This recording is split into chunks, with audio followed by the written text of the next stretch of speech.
¿Estás, mi querido hermano? Puedes tomar tu lugar. Quisiera darle la bienvenida a cada uno de ustedes, en este caso, empezando por este lado, nuestro hermano Benjamín, bienvenido, nuestra hermana Eli, bienvenida, nuestra hermana Beth, bienvenida. Por allá atrás, recuérdenme su nombre, por favor.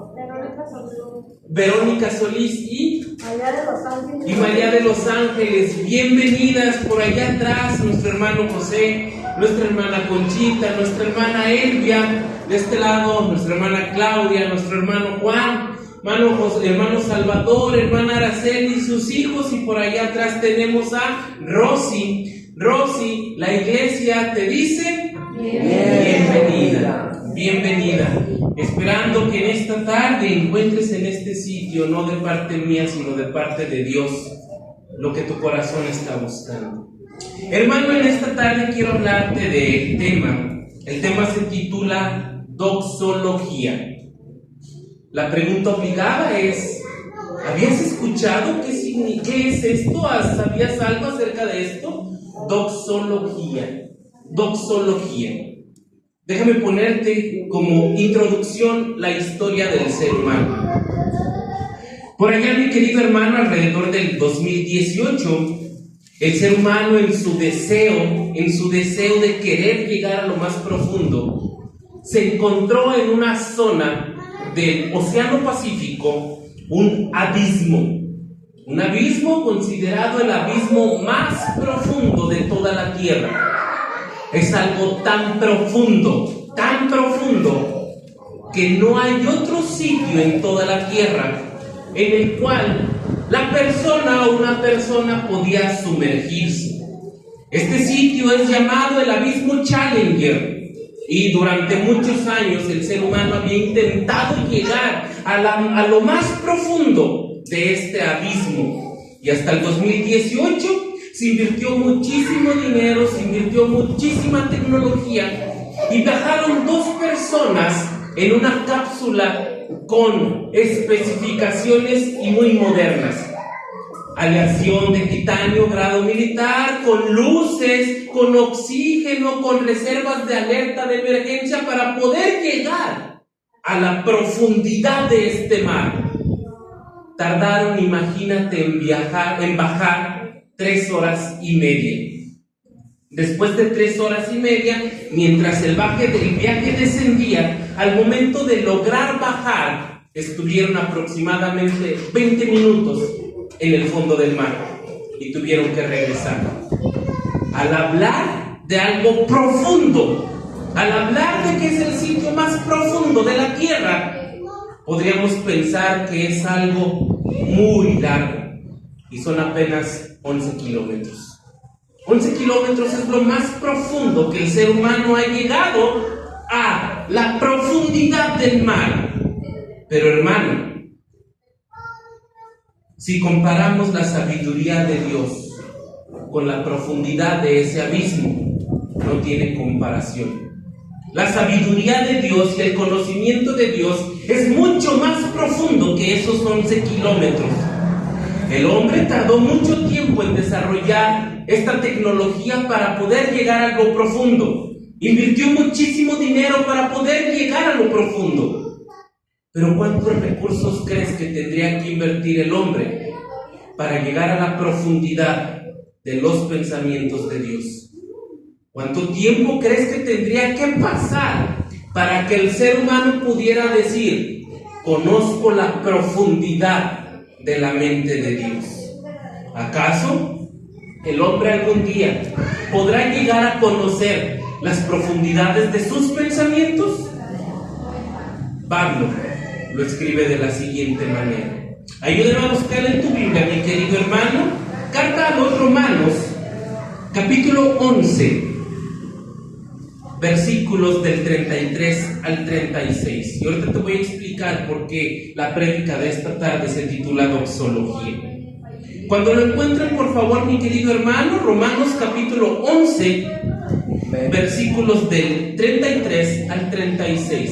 Ponte sobre tus pies. Vamos a dar lectura a estos 4 versículos.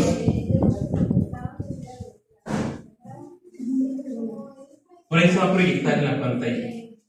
Romanos capítulo 11, versículos del 33 al 36.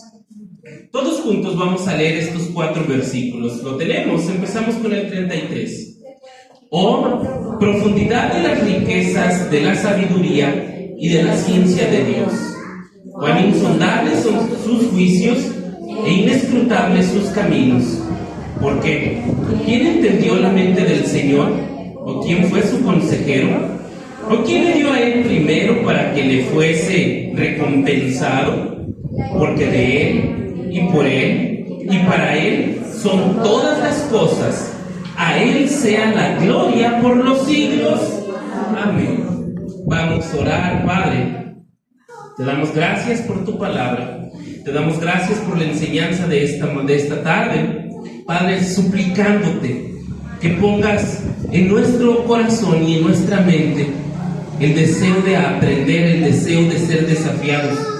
Que tu palabra se cumpla en cada uno de mis hermanos.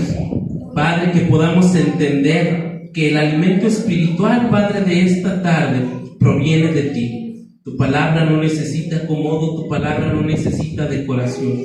Que tu siervo pueda expresarla de la mejor manera.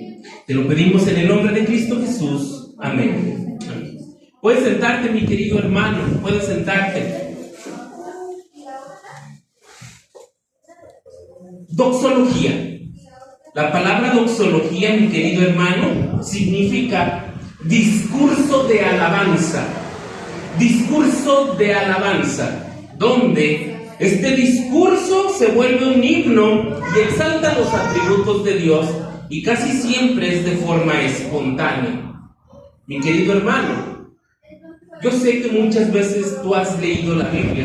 Yo sé que muchas veces en tu semana lees la Biblia, pero ¿te ha pasado que hay porciones de la Biblia que te obliga a detenerte y te obliga a reflexionar en lo que acabas de leer? Hay momentos en los que cuando estás leyendo la Escritura te tienes que detener, incluso tienes que suspirar, porque acabas de entender palabras tan profundas que dejan a tu mente y a tu corazón una enseñanza única. En otras palabras, versículos que te roban el aliento, versículos que te dejan pensando. Para mí, este es uno de esos versículos. Yo lo había leído muchas veces y yo le tomaba importancia a lo que estaba antes o a lo que estaba después. Pablo, el autor de esta carta, empieza a escribir desde el capítulo 9, capítulo 10 y capítulo 11. Está dictándole a su secretario los argumentos por los cuales la salvación proviene de Dios. Le está dictando a su secretario la importancia de la salvación y por qué el pueblo de Israel, a pesar de ser desobediente, también nosotros alcanzamos salvación por Dios. Está tan centrado en sus argumentos para una mentalidad del pueblo romano preparada y capacitada, porque el pueblo literalmente no entendía qué estaba pasando con el cristianismo. Recordar que los judíos habían negado al Señor Jesús deliberadamente, y ellos se sentían los merecedores de esa salvación de la que Pablo habla.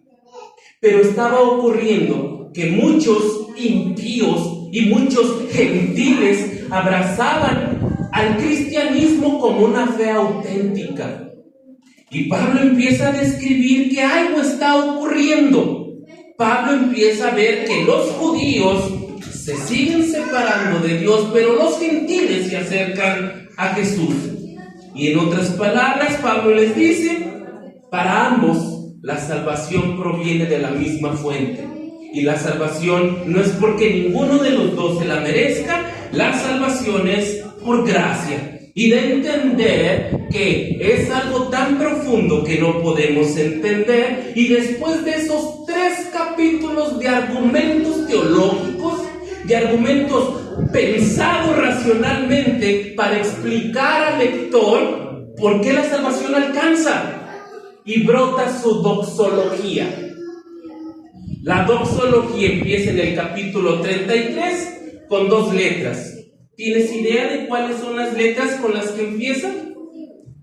¿Cómo empieza el capítulo 33? El versículo 33 con 2 letras. O profundidad de la Oh. Imagínate a Pablo estar dando argumentos sólidos, estar pensando en argumentos que provienen de su mente, estar explicando a las personas que van a leer su carta una serie de cosas para que cuando lo lean entiendan, y de repente ahora no de su mente, de su corazón brota él se acaba de dar cuenta, Pablo se acaba de dar cuenta que todo lo que intentó explicar por 3 capítulos proviene de una fuente inagotable, proviene de Dios. Y Pablo empieza con imagínate estar dictándole a su secretario la salvación, la justificación, y todos los israelitas, y son un pueblo remanente, y la desobediencia los culpa a todos, y todos son los desobedientes, y está hablando muy teológicamente, y de su corazón brotón. Profundidad de las riquezas. Pablo se da cuenta en su doxología y exalta uno de los atributos de nuestro Dios, la omnisciencia. Tú y yo entendemos que la omnisciencia de Dios es que Dios lo sabe todo. ¿Estamos de acuerdo en eso? Dios lo sabe todo. Pero Pablo escribe un discurso de alabanza donde describe la omnisciencia de Dios con 2 palabras. Y empieza el versículo 33 con un signo de exclamación. Y su palabra dice, el versículo 33, ayúdame a darle lectura. Profundidad de las riquezas, de la sabiduría y de la ciencia de Dios.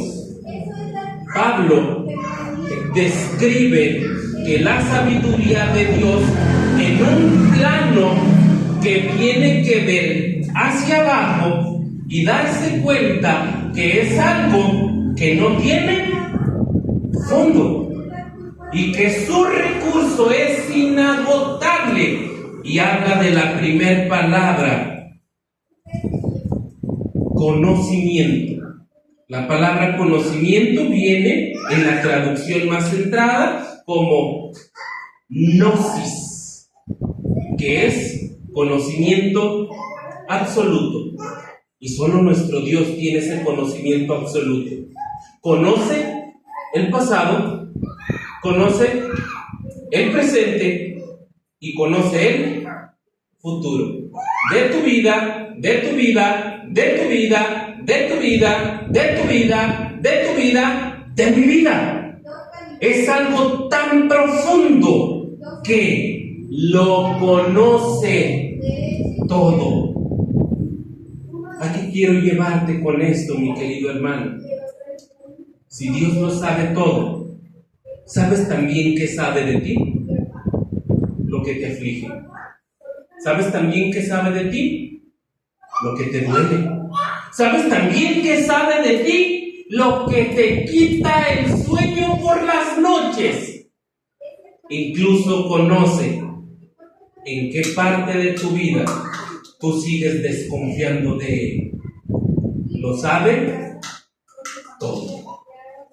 No solamente hoy, lo sabe mañana, pasado mañana, ayer, antier, el año pasado, y lo sabe todo el tiempo. Por eso dice profundidad de su conocimiento. Y es que el salmista escribe: aún no sale palabra de mi boca, y tú ya la sabes. Ni siquiera mis labios pronuncian palabra, y tú ya sabes lo que te voy a pedir. Pero también apela a otra palabra que se llama Sofía. ¿Conoces a alguien que se llama Sofía? Su significado significa sabiduría. Cuando veas a alguien que se llama Sofía, en realidad su significado es sabiduría. Y fíjate cómo Dios no solamente lo conoce todo, sino también es sabio. Además, ¿por qué? Porque hay personas que pueden saberlo, pero no son sabios. ¿Estamos de acuerdo? Y Dios, fíjate, Dios habla de la mente de Dios, porque además de que lo sabe todo, lo usa siempre de la mejor manera. Eso lo vuelve a Dios sabio. Entonces quiere decir que no solamente lo conoce todo, sino lo usa siempre de la mejor manera. Y es que, hermano, te guste o no te guste, las decisiones que toma Dios no están sometidas a criterio humano, porque Él es sabio. Ahora, ¿en qué podemos entender de esto, mi querido hermano? ¿Qué podemos entender de esto? Que Él, además de saberlo, lo va a aplicar, no de la manera que le caiga conforme avance el tiempo. Lo aplica de la mejor manera, que siempre es a nuestro beneficio. El profeta Jeremías escribe en el capítulo 29, versículo 11.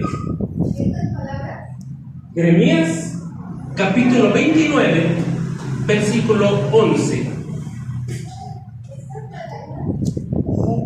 Porque yo sé los pensamientos que tengo acerca de vosotros, dice Jehová. ¿Qué tipo de pensamientos? Pensamientos de paz y no de mal, para daros el fin que esperáis. Entonces quiere decir que Dios, nuestro Dios, además de ser omnisciente, de conocerlo todo, es sabio con lo que Él hace. Y no necesita pedirte opinión para que Él pueda hacerlo. La segunda frase del sentido de la exclamación, ¿recuerdas qué decía la segunda frase?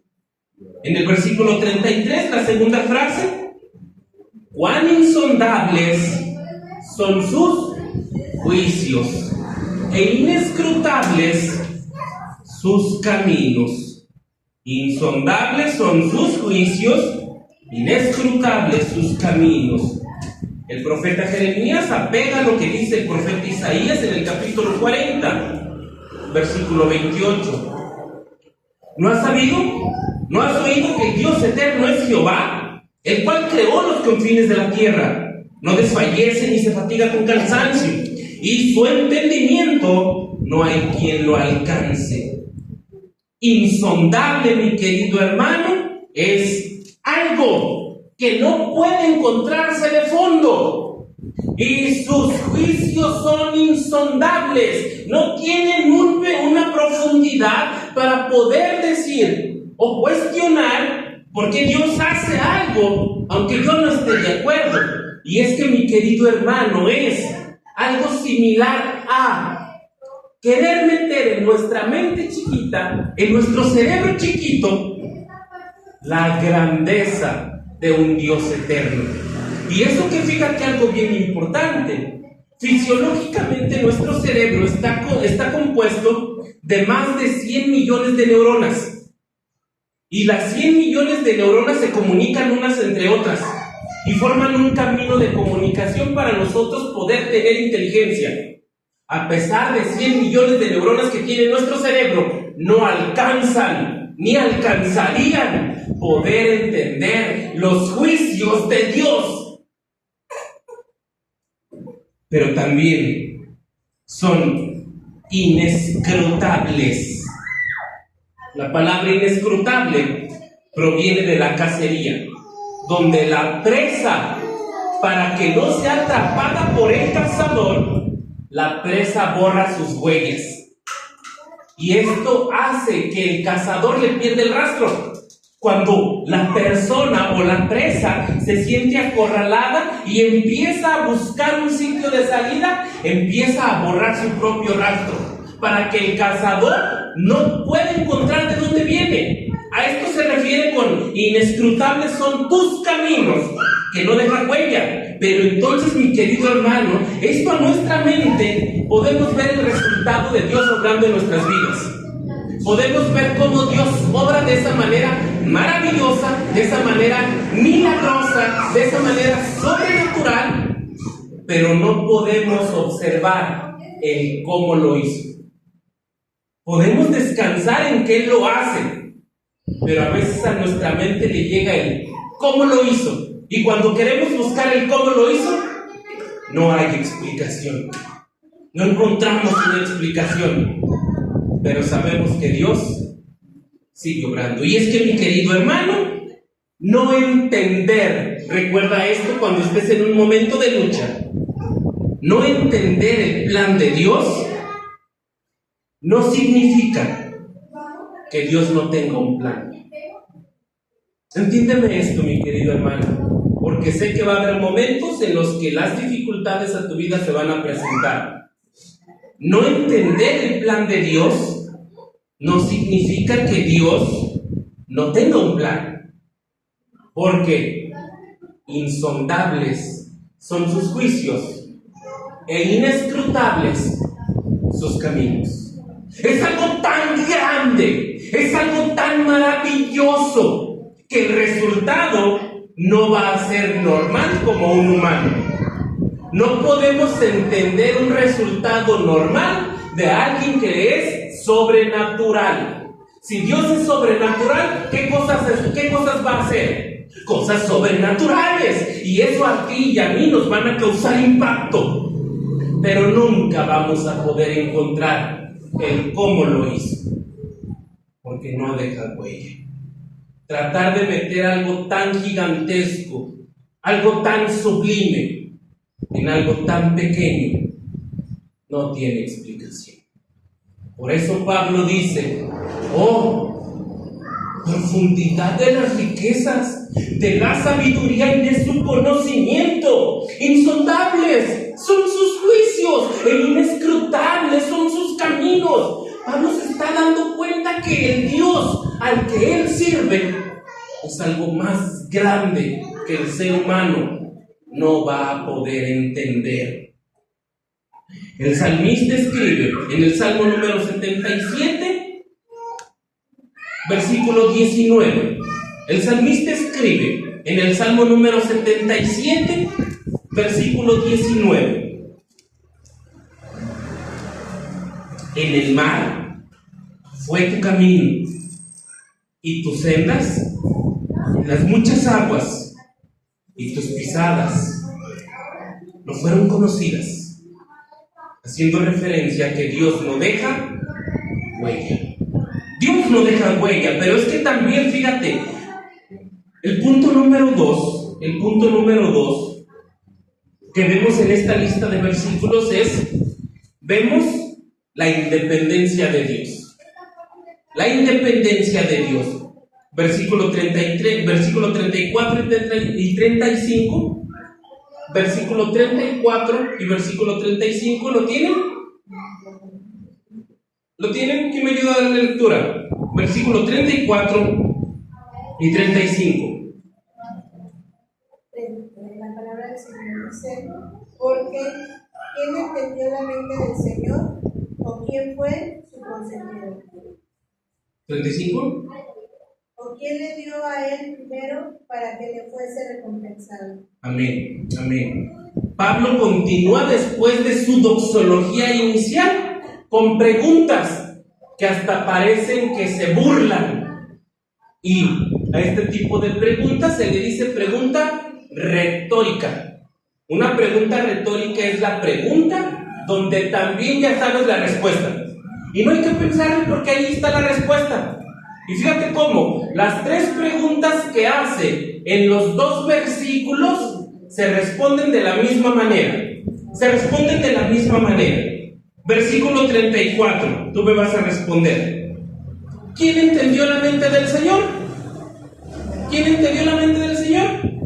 Nadie. Esa es la respuesta. Y las dos preguntas posteriores se responden de la misma manera. Si nadie entendió la mente del Señor, ¿quién fue su consejero? Nadie. ¿Quién le dio a él primero para que le recompensemos? Nadie. Estas preguntas retóricas, Pablo las hace en el sentido de la cultura romana como es hoy en la actualidad. La persona como emperador romano se tenía que llevar a su cargo a personas que tuvieran un conocimiento elevado de las leyes, de los pensamientos, de la filosofía, de la arqueología, de la astronomía, para que cuando el rey tuviera una duda, el emperador tuviera una duda, lo aconsejaran de qué decisión tomar. Como lo que sucede en la actualidad, que el presidente tiene a su cargo un gabinete de senadores y de diputados y de estas cosas, para que cuando surja una situación, el presidente se dirige con la persona que sabe de ese tema y le están dando consejo al presidente o le dan consejo al emperador. Pablo hace estas preguntas en una sociedad llena de grandes pensadores, llena de grandes personas que sabían cosas, pero les deja en claro que nuestro Dios no los necesita, porque Dios es independiente de ellos.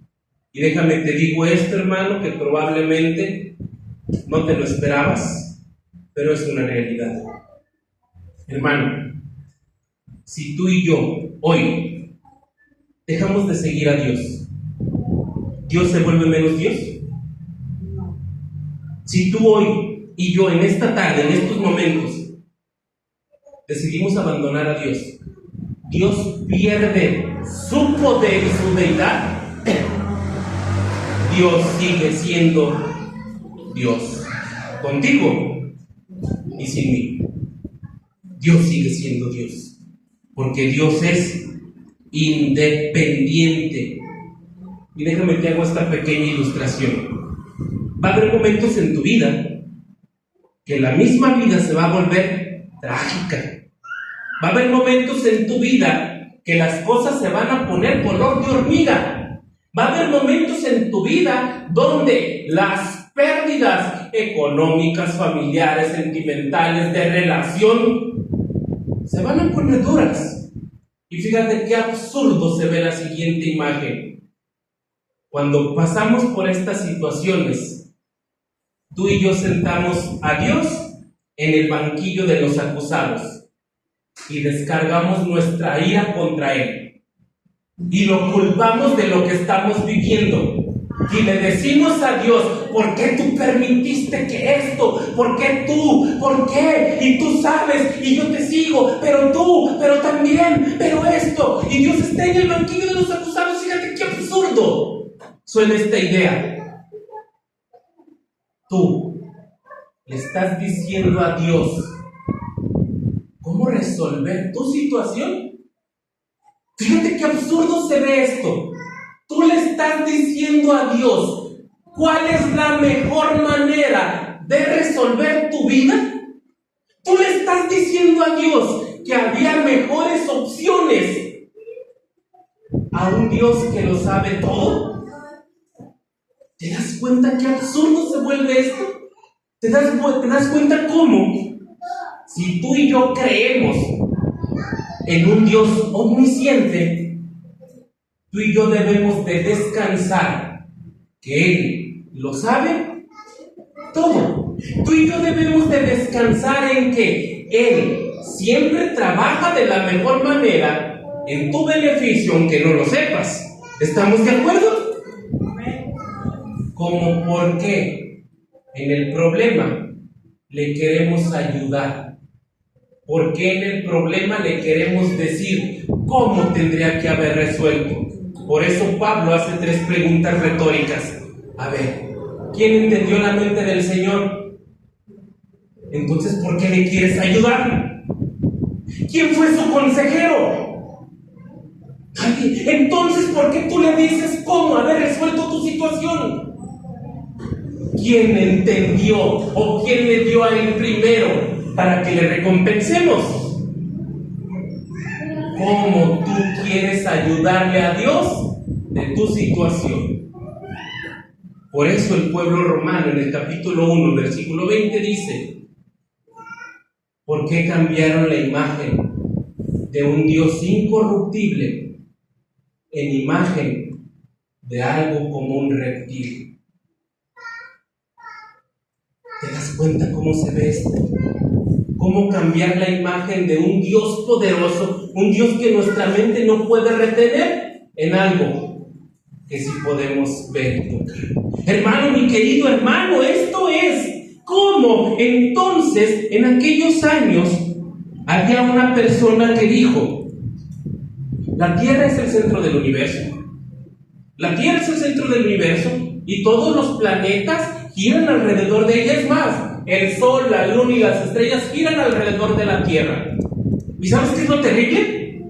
Que mucha gente pensó por muchos años que esto era verdad. Pensó que esto era verdad. Y Nicolás Copérnico decía: esto así es. La Tierra es el centro y todo gira alrededor. Hasta que después otro pensador, basado en los movimientos de la Tierra, basado en los efectos naturales de la Tierra, dijo: yo creo que está equivocado. Yo creo que está equivocado. La Tierra no es el centro. El centro es el Sol. Y los planetas giran alrededor. Así nos vemos tú y yo cuando pensamos que soy yo el centro y que Dios se tiene que adaptar a mí.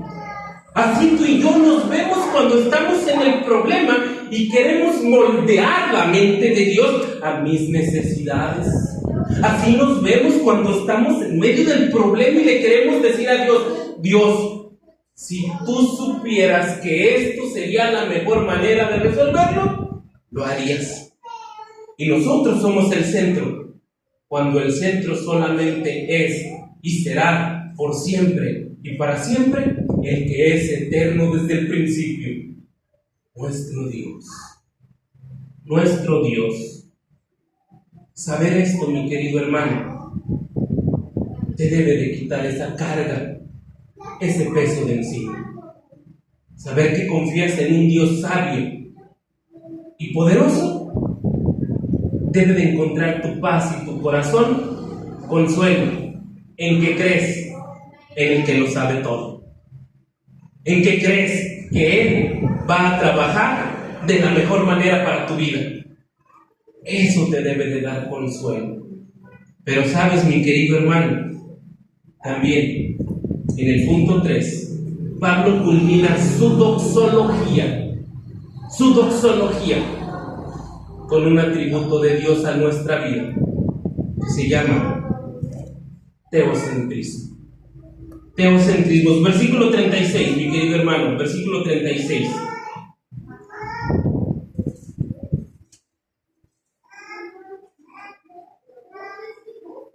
Porque de Él, y por Él, y para Él, son todas las cosas. A Él sea la gloria por los siglos. Amén. El tema, estuve pensando en ponerle: a Él sea la gloria, porque esta es la culminación de su doxología. Es la culminación de todo. Y es que, hermano, una realidad enfrascada tan solo en 3 preposiciones, una realidad que enfrasca todas las cosas. La realidad es que Dios es creador de todo, lo visible, lo invisible, la humanidad, las personas, las estrellas, el cielo, el agua, la noche, el día, las flores, los planetas. Todo es creación de Él. Pero, hermano, no solamente es creación de Él, está sostenido por Él. Está sostenido por Él. Quiere decir que Él es nuestro sustento. ¿Qué pasaría? Y esto, pon atención en esto. ¿Qué pasaría si por un momento Dios descuida deliberadamente su creación? ¿Qué pasaría? Todo se colapsa. Porque su creador descuidó su creación. Se colapsa. se destruye. Por eso tú y yo seguimos con vida. Por eso tú y yo seguimos aquí. Porque estamos siendo sustentados por Él.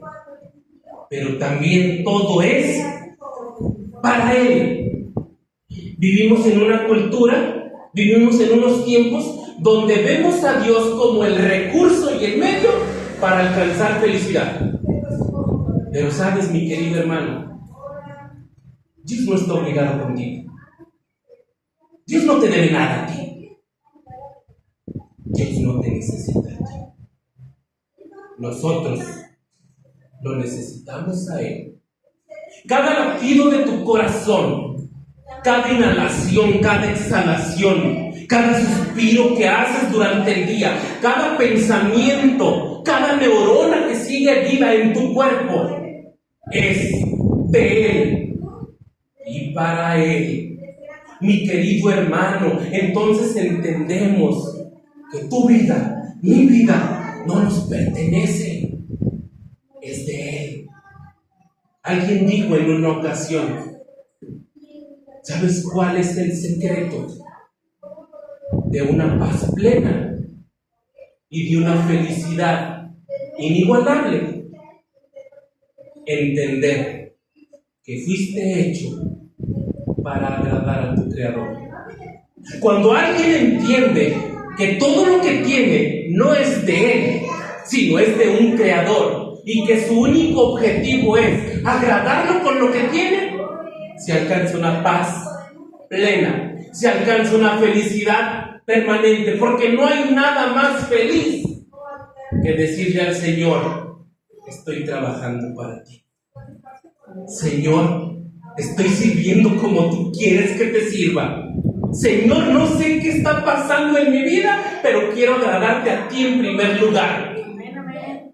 Esa es la paz plena que muchas veces tu cuerpo y tu mente está buscando. A Él sea la gloria. A Él sea la gloria.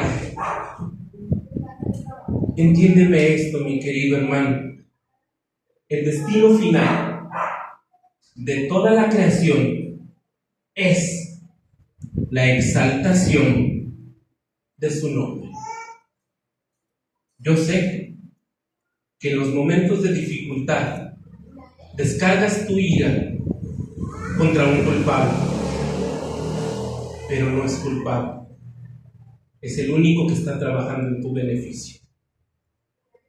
La exaltación es el destino final de toda la creación.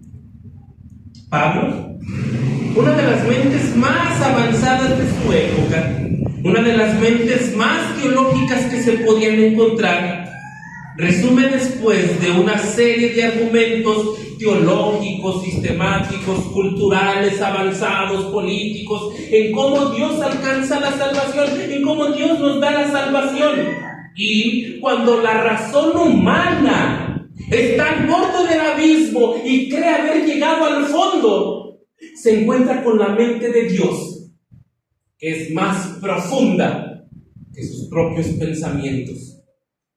Porque la mente de Dios es insondable e inescrutable. Por eso, a Él sea la gloria.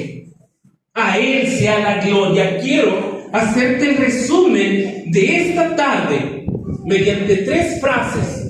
El resumen de esta tarde mediante 3 frases. Ayúdame a leerlas. Ayúdame a leerlas. Número 1. ¿Todos juntos? Nuestra mente finita, pero su omnisciencia es insondable e inescrutable. 2. La soberbia del ser humano ante la independencia de Dios. Dios no necesita consejo humano. Dios no necesita a quien lo aconseje para poder tomar una decisión. Y número 3, teocentrismo. Todo gira alrededor de Dios. Entendemos con esto, mi querido hermano, como Pablo, aislado en la isla de Patmos, reconoce lo que Pablo también había escrito. Apocalipsis 4, versículo 11. Apocalipsis 4, versículo 11.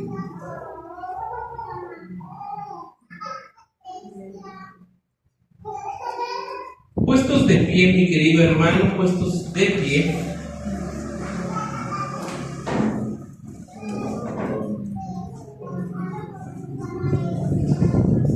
Apocalipsis 4, versículo 11. ¿Lo tienes, mi querido hermano? Todos juntos vamos a darle lectura. Señor, digno eres de recibir la gloria y la honra y el poder, porque tú creaste todas las cosas y por tu voluntad existen y fueron creadas. Mi querido hermano, muchas veces tú y yo, en los problemas, en medio de los problemas,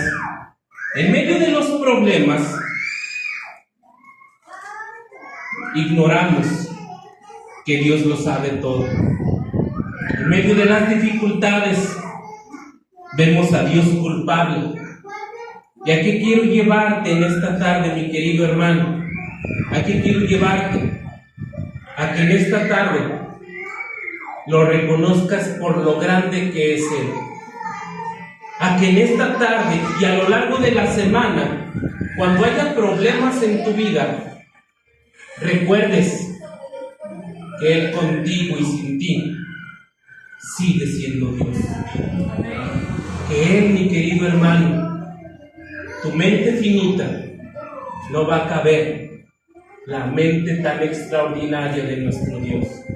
Te voy a dar estos minutos, mi querido hermano, estos minutos para que tú medites en esa grandeza de Dios. Lo que acabamos de leer está hecho canción, porque es un himno de alabanza. Te doy unos minutos para que reflexiones en lo que Dios ha hecho en tu vida.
Así sigue con tus ojos cerrados, mi querido hermano, sigue con tus ojos cerrados.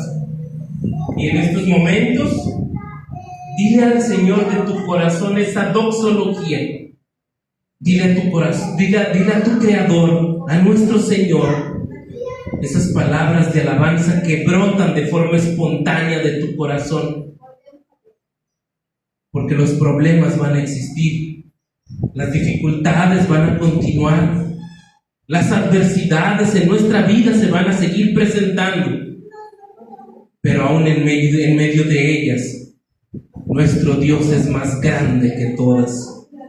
Nuestro Dios es más sabio y siempre tomará la mejor decisión para tu vida y para mi vida, porque es un Dios que lo sabe todo, es un Dios que no experimenta, es un Dios que ya lo conoce, es un Dios que ya lo tiene planeado. Ese es nuestro Dios omnisciente, ese es nuestro Dios sabio, ese es nuestro Dios eterno. Y no basta solamente con saber que Él lo es, sino con descansar en que Él siempre tomará la mejor decisión. Que en estos momentos esa doxología de tu corazón reconozca lo grande que es Él, lo poderoso que es Él, lo inexplicable que es Él, porque tu doxología debe de culminar con un amén. Por eso en esta tarde, mi querido hermano, quiero que tú te lleves a casa, que a Él sea la gloria, a Él sea la gloria. Padre, rogamos por esta tu congregación, que tú obres en sus vidas, que tú concedas cada petición y que, Padre, se cumpla el propósito que tienes para cada uno de nosotros. En el nombre de Cristo Jesús. Amén. Que Dios los bendiga, mis queridos hermanos, que Dios los bendiga.